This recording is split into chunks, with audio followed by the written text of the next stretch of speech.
The Ottoman-Habsburg Wars were fought from the 16th through the 18th centuries between the Ottoman Empire and the Habsburg later Austrian Empire, which was at times supported by the Holy Roman Empire, Kingdom of Hungary and Habsburg Spain.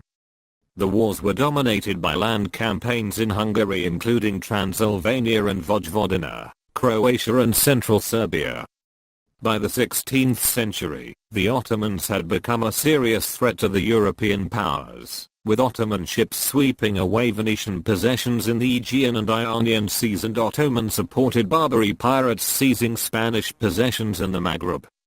The Protestant Reformation, the France-Habsburg rivalry and the numerous civil conflicts of the Holy Roman Empire served as distractions to the Christians from their conflict with the Ottomans. Meanwhile, the Ottomans had to contend with the Persian Safavid Empire, and to a lesser extent the Mamluk Sultanate, which was defeated and fully incorporated into the empire.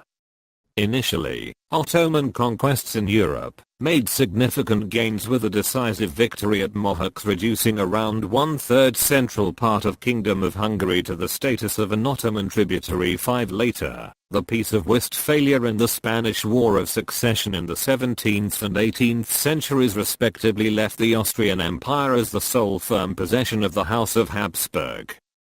Following the Siege of Vienna in 1683, the Habsburgs were able to assemble a large coalition of European powers known as the Holy League, allowing them to effectively combat the Ottomans and to regain control over Hungary. 6. The Great Turkish War ended with a decisive Holy League victory at Zenta.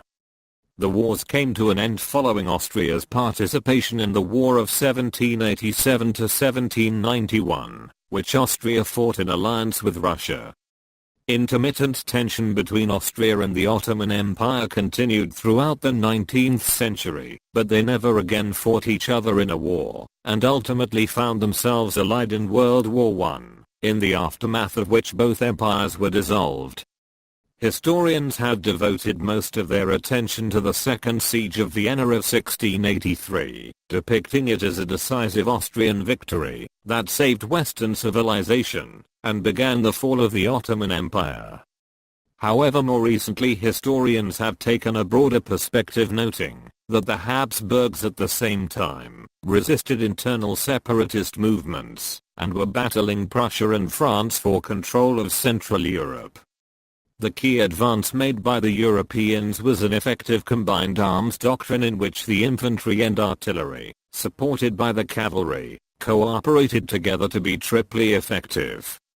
Nevertheless, the Ottomans were able to maintain military parity with the Habsburgs until the middle of the 18th century. 7. Historian Gunnar Rothenberg has emphasized the non-combatant dimension of the conflict, whereby the Habsburgs built up military communities that protected their borders and produced a steady flow of well-trained, motivated soldiers.